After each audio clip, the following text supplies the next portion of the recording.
नमस्कार, मैं हूं शुभे और आप देख रहे हैं न्यूज फॉर नेशन।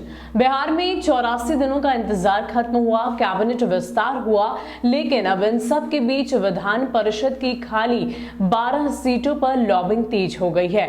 आपको बता दें कि राज्यपाल कोटे से ये खाली सीटें मई के महीने से ही हैं और इसको लेकर जदयू और भाजपा के अलग अलग नेताओं की तरफ से दावेदारी की जा रही है और साथ ही साथ हर वो संभव प्रयास किया जा रहा है कि किसी भी तरीके से इस सीट को हासिल किया जाए। इसके अलावा क्या कुछ खबर है, किस तरीके से विधान परिषद का गणित सामने आ रहा है और कौन कौन से वो दावेदार हैं, आपको विस्तार में समझाते हैं। कैबिनेट विस्तार के बाद अब विधान परिषद के रिक्त 12 सीटों के लिए लॉबिंग तेज हो गई है।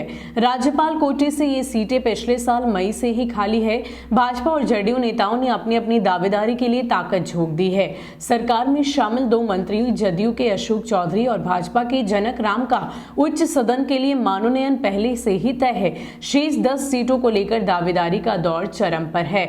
हम प्रमुख जितन राम मांझी और वीआईपी सुप्रीमो मुकेश सहनी भी अपने चहेतों के लिए दबाव बनाए हैं। हालांकि गुंजाइश नहीं दिखाई दे रही। 75 सदस्यीय विधान परिषद में 5 श्रेणी के पद हैं। पहला 27 एमएलसी विधानसभा कोटे से चुने जाते हैं। दूसरा 24 एमएलसी स्थानीय प्राधिकार कोटे से चुनकर आते हैं।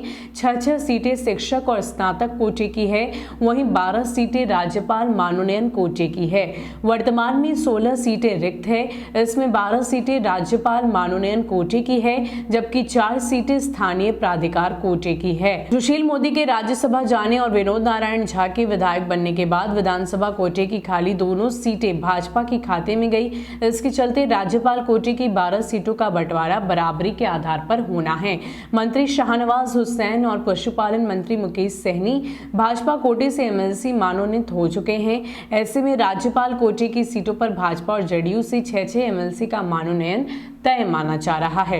राज्य सरकार के मंत्री जनक राम, सुशील कुमार चौधरी, देवेश कुमार, प्रदेश उपाध्यक्ष राजेश वर्मा, राधा मोहन शर्मा, प्रमोद चंद्रवंशी, बेबी कुमारी, मुख्यालय प्रभारी सुरेश रुंगटा, मधुबनी के पूर्व जिलाध्यक्ष घनश्याम ठाकुर, प्रदेश प्रशिक्षण प्रभारी मृत्युंजय झा, पूर्व प्रदेश उपाध्यक्ष अनिल शर्मा के अलावा पूर्व मंत्री सुरेश शर्मा और पूर्व मंत्री निखिल चौधरी का नाम पार्टी रणनीतिकारों की सुझाव सूची में शीर्ष पर है।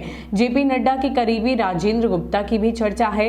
भाजपा अति पिछड़ा मोर्चा के अध्यक्ष जयनाथ चौहान भी प्रमुख दावेदारों में हैं। भवन निर्माण मंत्री अशोक चौधरी के अलावा जदयू की ओर से पार्टी के प्रदेश कोषाध्यक्ष ललन सर्राफ एवं एमएलसी संजय गांधी के नाम भी चर्चे में हैं। जदयू की ओर से शेष 3 सीटों पर चौंकाने वाले नाम सामने आ सकते हैं।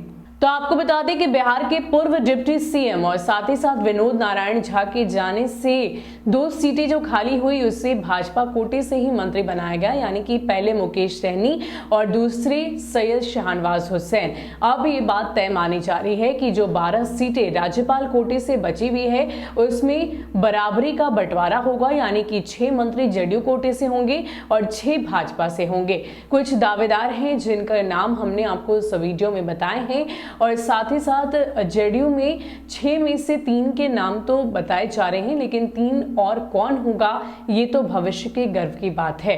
फिलहाल के लिए इतना ही। ऐसे ही अपडेट्स के लिए आप हमारे साथ बने रहिए और देखते रहिए न्यूज फॉर नेशन। नमस्कार।